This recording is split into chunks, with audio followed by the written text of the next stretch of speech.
Olá pessoal, bem-vindos a mais um Diário de Bordo.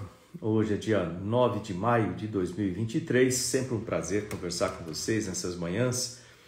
E eu começo já pedindo aí para que você se inscreva nesse canal. Ontem nós tivemos uma live também, às 5 horas da tarde de ontem, está aqui no canal, entre os outros vídeos que estão à disposição.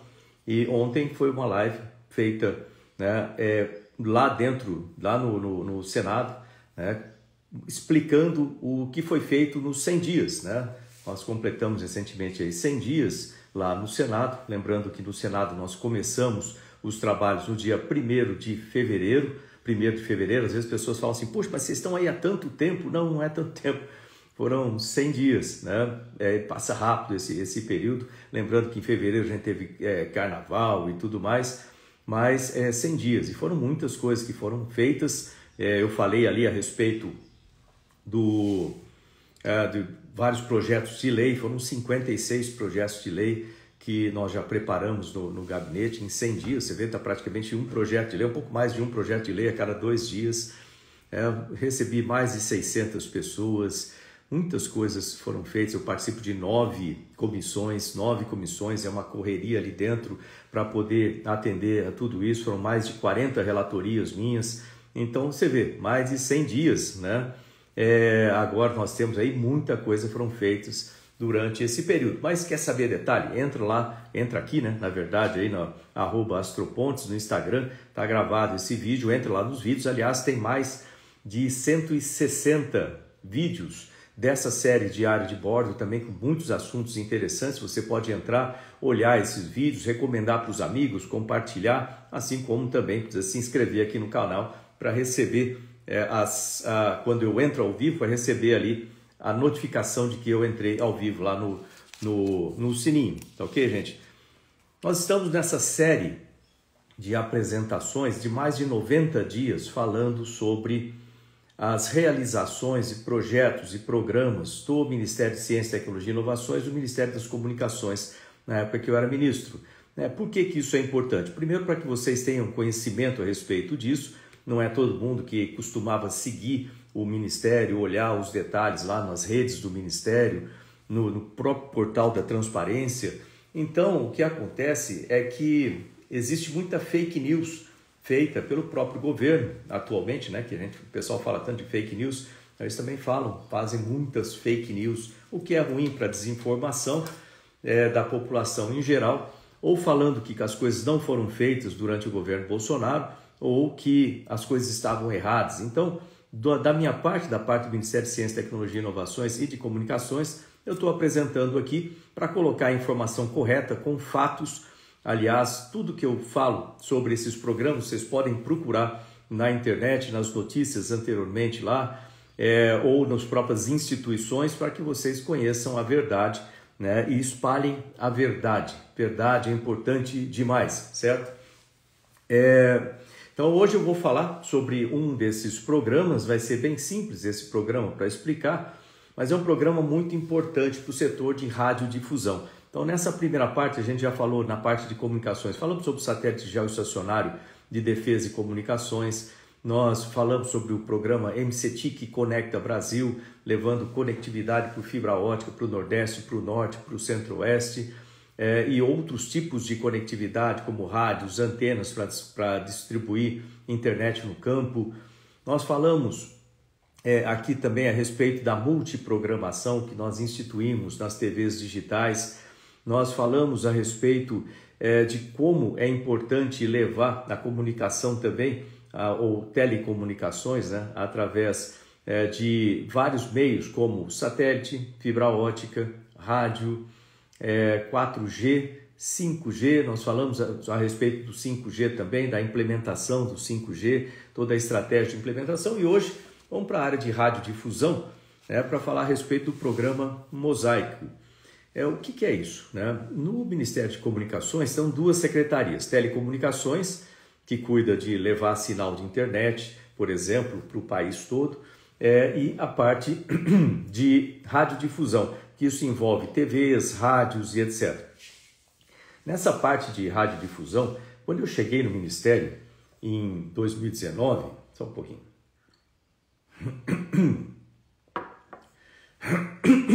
Ok. Quando eu cheguei no Ministério em 2019, nós tínhamos parados lá na radiodifusão 73 mil processos. Acredite se quiser, 73 mil processos. Ou seja, um cartório muito mal gerenciado, né? Um cartório muito ineficiente.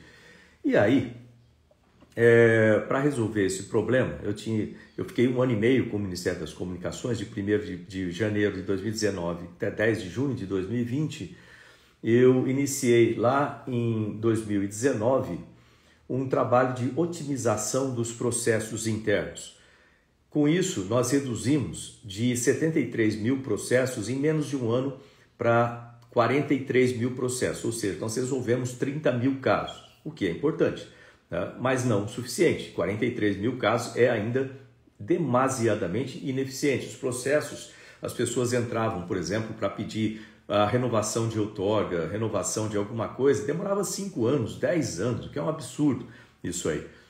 Então eu falei, isso não pode ficar dessa maneira, a gente vai ter que achar uma maneira mais eficiente de fazer isso. Está muito burocrático, a pessoa chegava lá com um papel, né, para dizer quais documentos precisa desses documentos. Aí levava lá, colocava os documentos ali, e aí tinha que pedir mais outros documentos, e aí a pessoa ia correr atrás daqueles documentos, aí demorava, às vezes não tinha, e quando voltava, aquele primeiro já estava vencido, e assim ia essa novela.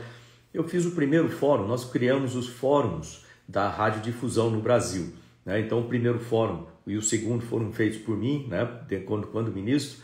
E qual a ideia desses fóruns? É juntar o setor todo de radiodifusão, discutir o que tem que ser feito no setor e assim por diante. Agora eles continuaram, mudaram o nome, mas continuaram com os fóruns, o que é importante. E nesse primeiro fórum, eu lembro que eu falei para eles, peguei os dados lá, falei, olha, 83% das rádios e TVs no Brasil estão irregulares e a gente vai precisar regular. As rádios e as TVs, elas acostumaram a trabalhar de forma precária, com documentação precária, e acabavam não resolvendo as maneiras. Isso é um trabalho muito difícil também para a Anatel, porque tem que fiscalizar a regulação, eles impõem a regulação e eles têm que fiscalizar se a antena está no lugar certo, se ela está emitindo o sinal na frequência correta, na potência correta e assim por diante. E muitas outras coisas que a Anatel fiscaliza, mas para isso é preciso que exista documentação. Imagina toda essa coisa não funcionando bem. Com isso, o que nós fizemos? Pegamos na própria Anatel um sistema chamado Mosaico. A Anatel estava anos-luz em termos de gerenciamento, de processos, à frente do Ministério de Ciência, do Ministério de Comunicações. Então, falei, vamos trazer o pessoal da Anatel, que já tem feito um bom trabalho com isso, e vamos estudar juntos como melhorar esse sistema aqui. Com isso, a gente trouxe o sistema Mosaico da Anatel. Esse sistema permite, hoje em dia, que os donos de rádio, TV, o que seja, no setor de radiodifusão, façam seus pedidos todos online, e esse sistema, uma vez interligado, aí é um problema que a gente estava tendo para conectar os bancos de dados, por causa da Lei Geral de Proteção de Dados, o que nesse caso aí não faz sentido, porque são dados do próprio governo, a gente tem que buscar dados na Receita Federal, tem que buscar dados de empresa e etc., somar todos esses dados no sistema, e aí o dono da rádio vai pedir uma outorga, preenche um formulário online, o próprio sistema procura quais são as pendências daquela empresa, apresenta as pendências, e o dono da rádio, quem tiver responsável por esse processo, vai resolvendo aquelas pendências rapidamente, e com isso um processo que demorava 5 anos passou a demorar tipo de 30 dias, o tempo necessário para as pessoas correrem atrás dos documentos e colocarem ali. Ainda é muito, no meu ponto de vista, 30 dias para fazer isso, mas é uma melhora considerável de 5 anos para 30 dias e algo desse jeito. Ou seja, a implementação do sistema Mosaico na Secretaria de Radiodifusão do Ministério das comunicações ajudou muito a todos. Então esse daí é um programa feito durante a minha gestão, isso aí é para justamente otimizar a gestão. E com isso esse número de 40, quando eu passei, o Ministério já estava em 30 e poucos mil processos e certamente agora a fila já deve estar quase zerada, não zera de vez, porque logicamente todo dia entra um processo novo, processos novos são analisados e vão para lá. Então tem uma quantidade latente que sempre fica por lá. Ok, então está apresentado aí mais um projeto aí do Ministério, nesse caso o Ministério das Comunicações, que eu fui ministro lá da época, lá, certo? O que a gente vai falar hoje, né, a respeito aqui, além disso aí? Eu tenho visto, e aqui mesmo eu estava vendo passar aí algumas coisas, né? O pessoal falando, aliás, deixa eu até ler aqui, desculpa aí a falta de educação aqui, um abraço aí ao Jorge, diz Lucas Lima, né? Aliás, aqui eu sou coronel da aeronáutica e sou astronauta, não cheguei a ser, fiquei 20 anos na NASA lá, né? E às vezes as pessoas falam de astronauta e zomba disso. Bom, ô Lucas, não fica chateado com isso não, né? Eu não fico porque quem fala isso é porque não tem a mínima condição de ser um astronauta profissional. Eu sou o único astronauta profissional do hemisfério sul do planeta Terra, né? Então você vê que o primeiro astronauta profissional da Terra foi Yuri Gagarin. Eu sou o primeiro astronauta do hemisfério sul do planeta Terra. Isso não é qualquer coisa, né? 20 anos de NASA, curso de astronautas, eu sou da turma 17 de astronautas da NASA, selecionado pela NASA. Então, o que importa são os fatos, a opinião das pessoas ou as críticas, como dizia meu conterrâneo Osiris Silva, né, lá de Bauru, né, criador da Embraer, que ele foi muito criticado na vida também, mas ele era criticado por pessoas que não tinham a mesma competência. Então ele falava assim, Ouro Pontes, eu nunca me preocupei, não se preocupe com críticas, porque a crítica vem dos covardes e dos incompetentes. São os covardes que não têm coragem de fazer o que você já fez na vida e dos incompetentes que não têm a mínima condição de fazer o que você faz. Portanto, pega essas críticas e ignora. Só aceite críticas produtivas, aquelas críticas que têm um sentido para melhorar alguma coisa, algum rendimento. E para isso a pessoa tem que ser qualificada para isso, ou seja, quando eu recebo uma crítica de um astronauta que já teve várias missões, etc., falando, olha, você poderia melhorar tal coisa, ótimo, está aceito naquele campo, né? Mas quando a pessoa nunca esteve lá, geralmente o que eu respondo é o seguinte, olha, eu só vou ouvir sua crítica quando ela vier com você a bordo da Estação Espacial Internacional ou a bordo de algum foguete rumo a Marte, e não adianta ser um voozinho suborbital turístico, não, tem que ser astronauta profissional, tá bom? Então, não dê bola para isso, não fica chateado não, porque assim mesmo, as pessoas falam o que querem e geralmente baseado na incompetência, tá bom? Vamos lá então, quem mais aqui? A Betânia, um abraço aí para a Betânia, para a Cristiane, né, para o S Visionário, né, a Casa Ponto Central, Arilson, né, bom dia aí a todos vocês. E olha, eu tô correndo aqui também, né, para ver, né, o que se tem alguma mensagem aqui falando a respeito dessa situação que nós temos sobre STF, Congresso, Senado, né? Que realmente é uma situação bastante desconfortável. E o que eu vejo é muitas coisas acontecendo nesse sentido que não devem acontecer numa democracia, num regime democrático, onde os três poderes, o executivo, o judiciário e o legislativo, têm que ser independentes. Lembrando que o legislativo é o poder no qual nós representamos o povo brasileiro.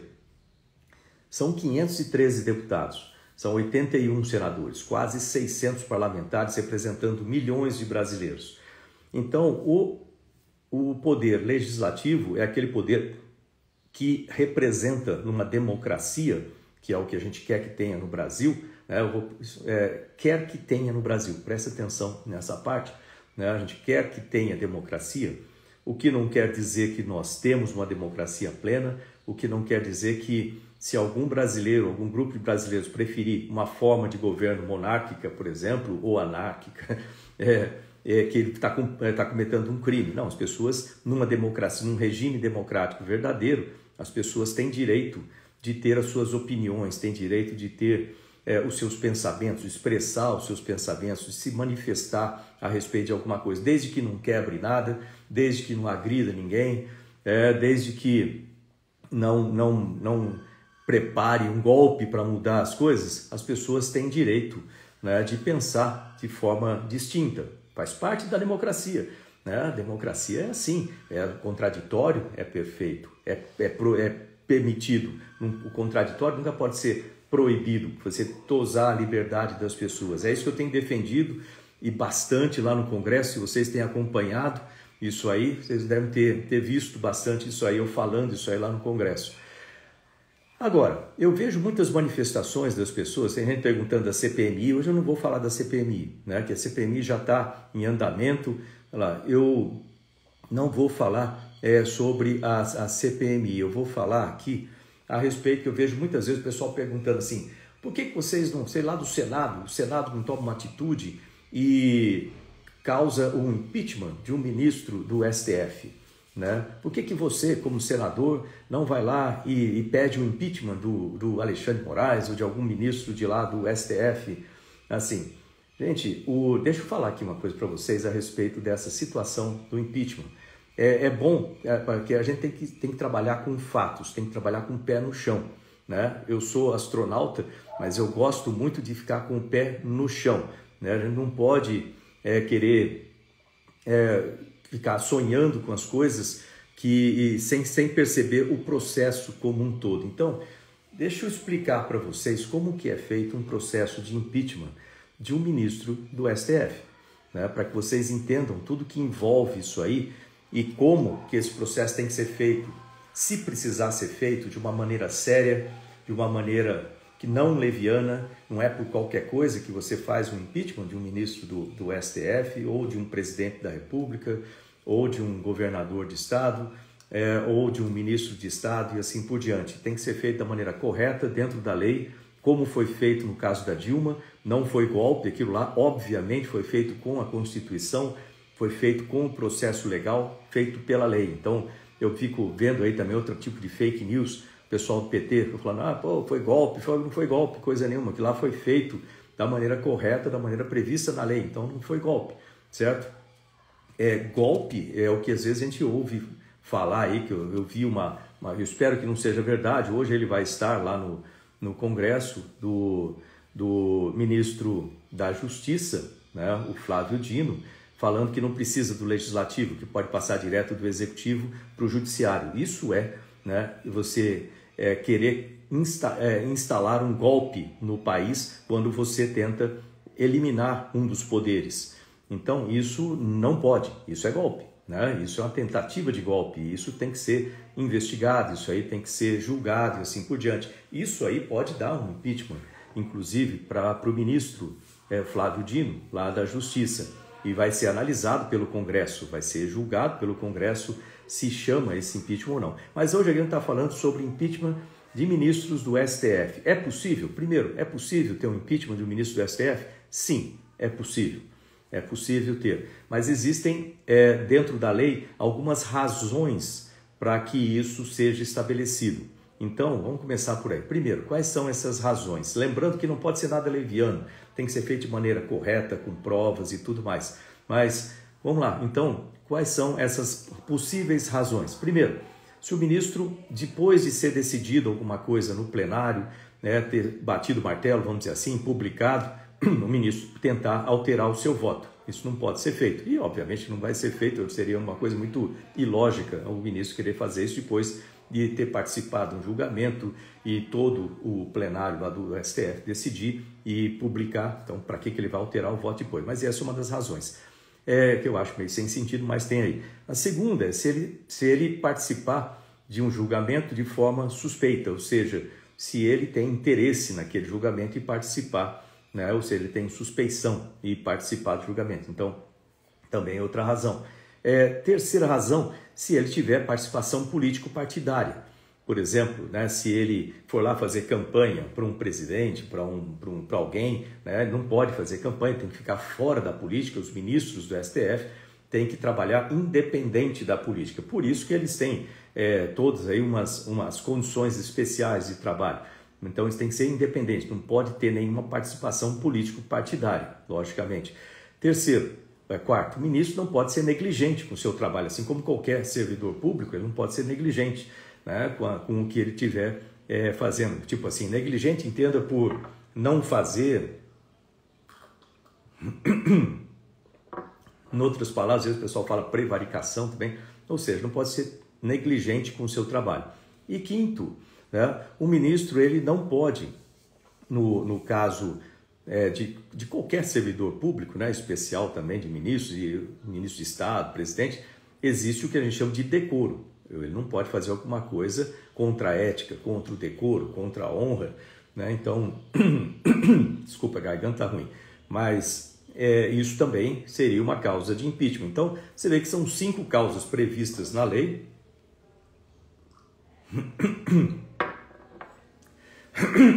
5 causas previstas na lei, além, logicamente, do presidente do STF, ele também está sujeito a uma causa extra, né, que seria como um gestor, se ele cometer qualquer tipo de crime contra a responsabilidade fiscal, improbidade administrativa, desse tipo, então ele também está sujeito, né, por causa aí das funções administrativas, como gestor, presidente do tribunal.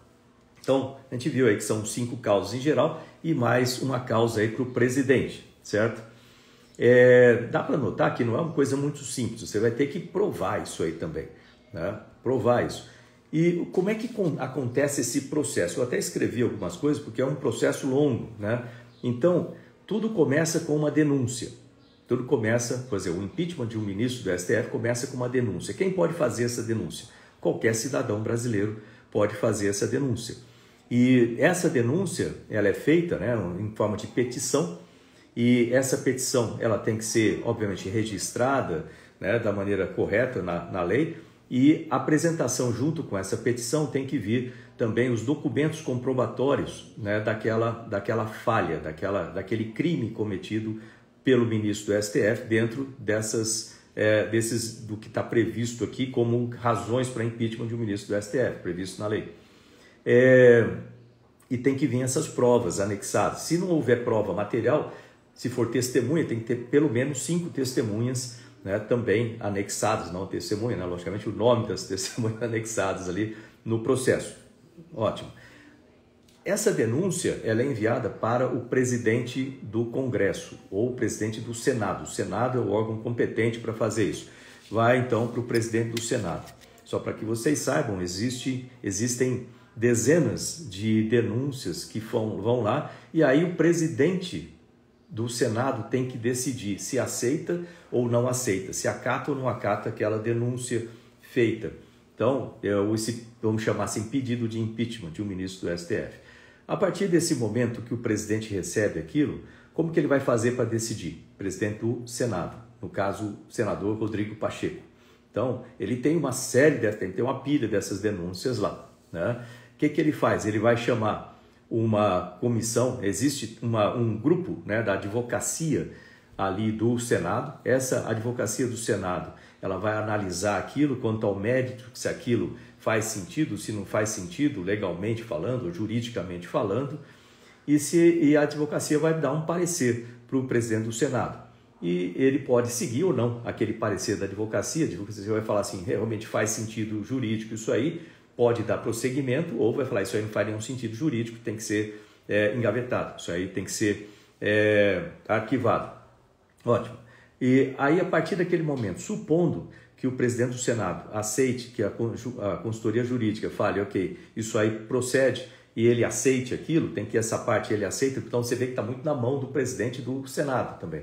E ele vai pegar aquilo lá e vai constituir uma comissão especial, né, de senadores para analisar também. Então, constitui essa comissão de senadores. Essa comissão ela tem 10 dias para fazer uma análise, estudar aquele problema, e a comissão vai dar um parecer. né? Basicamente, esse parecer vai ser o caso não faz sentido e deve ser arquivado, ou o caso faz sentido e deve ser julgado. Então, essa comissão de senadores vai fazer essa análise preliminar, vamos chamar assim, né? E uma vez que eles decidam, falam assim, olha, essa comissão de senadores, vamos supor que eu estou lá na comissão, analisei aquilo lá, falo assim, não, esse caso procede e ele deve ser julgado. A partir daquele momento, essa denúncia volta lá para o presidente do Congresso, né? No caso o Rodrigo Pacheco, e aí ele vai mandar um pedido, no caso como uma intimação, né? Para o denunciado, um ministro do STF que foi denunciado, que está sendo acusado, e esse ministro ele tem 10 dias para fazer a sua resposta. Então o ministro tem lá 10 dias para responder sobre as acusações, né, pelas quais ele foi denunciado, e o Senado aceitou essa denúncia. Então ele tem 10 dias para fazer a sua resposta. Uma vez que o Senado receba essa resposta depois de 10 dias, o próprio Senado vai se reunir novamente e tem 10 dias, né, para analisar essa resposta, para ver o mérito da resposta. Bom, se o ministro foi convincente, aquela resposta realmente, aquilo lá faz sentido, ele conseguiu eliminar aquela suspeita de crime ou aquela situação, o Senado, o presidente do Senado pode parar o processo ali, né, e arquivar. Ou, se não for convincente, o Senado prossegue. Então, o Senado prossegue significa o seguinte: no momento que o Senado decide prosseguir depois de todo esse sistema que eu acabei de falar, aí o ministro vai ser suspenso das atividades até o julgamento, né? Até que haja o julgamento e a sentença final. Ele vai passar a receber 1/3 do salário até o julgamento, né, final. Se ele for julgado absolvido, né, for julgado não culpado, ele vai ter o ressarcimento desses 2/3 que não foram pagos durante o período. Se não, fica nessa situação.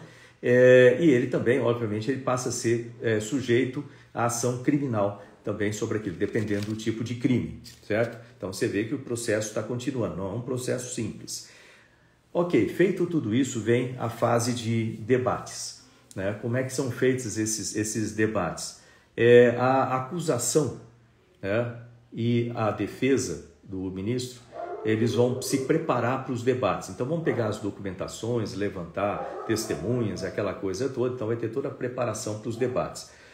E o material vai ser enviado, todo esse material de defesa e de acusação é enviado para o presidente do julgamento. Quem preside o julgamento de um impeachment de um ministro do STF, né? É o presidente do STF, que é um ministro também do STF, é o presidente do STF que vai para o Senado para presidir essa sessão de julgamento. Então é um presidente, é um juiz que é o presidente do STF, vai para lá. Se, no caso, o acusado for o presidente do STF, ele tem que ser substituído pelo vice-presidente, né? Alguém tem que substituir para fazer esse posicionamento. Então, a sessão de julgamento é presidida pelo presidente do STF. No caso, estão sendo julgado o impeachment de um ministro do STF.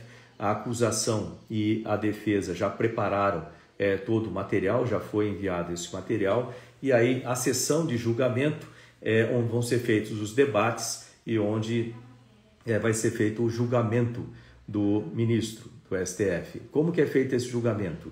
Precisa, no mínimo, 2/3, né? 2/3 do Senado, o que dá 54 senadores, né? Lembrando que o número total é 81, então precisa de um quórum acima de 54, né? E a partir dali vai se ouvir a acusação, vai se ouvir a defesa, vai se ouvir os senadores, que são juízes nesse caso, os senadores passam a ser juízes do caso, eles vão se pronunciar, vai ter senador contra, senador a favor, é normal que exista todo esse processo, e no final desse processo todo tem então a votação, e essa votação ela é feita, que é preciso também de 2/3, você vai votar sim ou não, basicamente os senadores vão votar sim ou não. Sim significa a favor do impeachment do ministro do STF, não significa contra o impeachment, e depois uma segunda votação para ver se ele também fica com vamos chamar assim,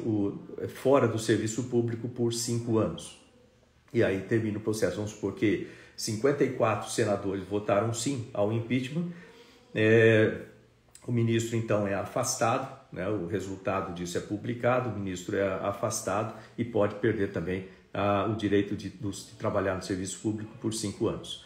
Então é assim que é feito o processo de impeachment de um ministro do STF. Eu vejo o pessoal perguntando e fica, né, essa situação. Eu sei que está todo mundo desconfortável com a situação de desbalanceamento que a gente tem observado aí, com leis sendo modificadas, leis votadas pelos legislativos sendo modificadas por um ministro do STF. Eu concordo que isso não é uma coisa normal, isso aí não é uma coisa que deveria acontecer, né? E que para que tenha um resultado, não adianta. Eu sei que está todo mundo com essa sensação de insegurança jurídica no Brasil por isso, né? Mas nós temos que ser sensatos, né? Ser sensato não significa ser inativo, né? Nós temos que ser sensatos, trabalhar com a lei, fazer as coisas da forma como tem que ser feitas. Vocês veem que um processo de impeachment do ministro do STF precisa ser muito bem calçado. Existem muitos deles já parados lá na mesa do Rodrigo Pacheco, que é o presidente do Congresso. Depende muito do presidente do Congresso dar ou não continuidade a esses projetos, a esses processos. É um processo longo, é um processo difícil, e precisa ter uma votação de 54 senadores para que o ministro ou um ministro do STF seja afastado do cargo por impeachment. Mas é possível, certo? E com isso a gente fica por aqui. Eu quis falar isso aqui porque muitas vezes as pessoas me perguntam para os outros senadores a respeito disso.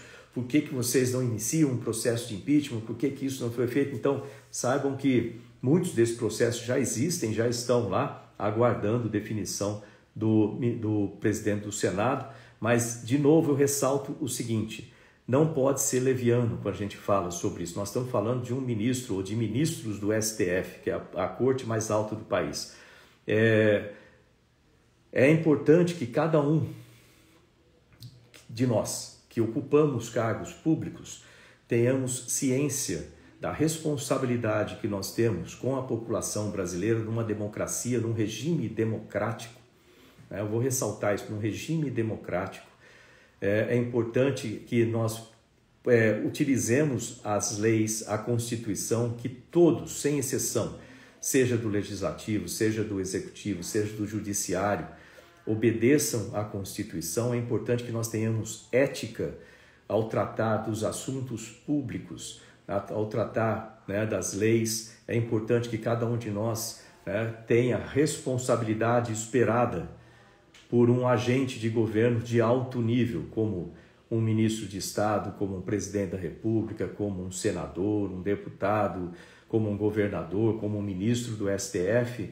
A população espera que cada um de nós tenha responsabilidade, tenha ética de cumprir a sua função e cumprir o que está previsto na Constituição, sem interferir com o outro lado, alheio à emoção, alheio a qualquer tipo de ego. Não pode existir ego nessas coisas. Eu não quero mandar mais do que o outro fazer isso aí. Não pode existir esse tipo de coisa. Isso é coisa de criança. Então, nós que temos a responsabilidade com a população brasileira, a gente precisa saber disso.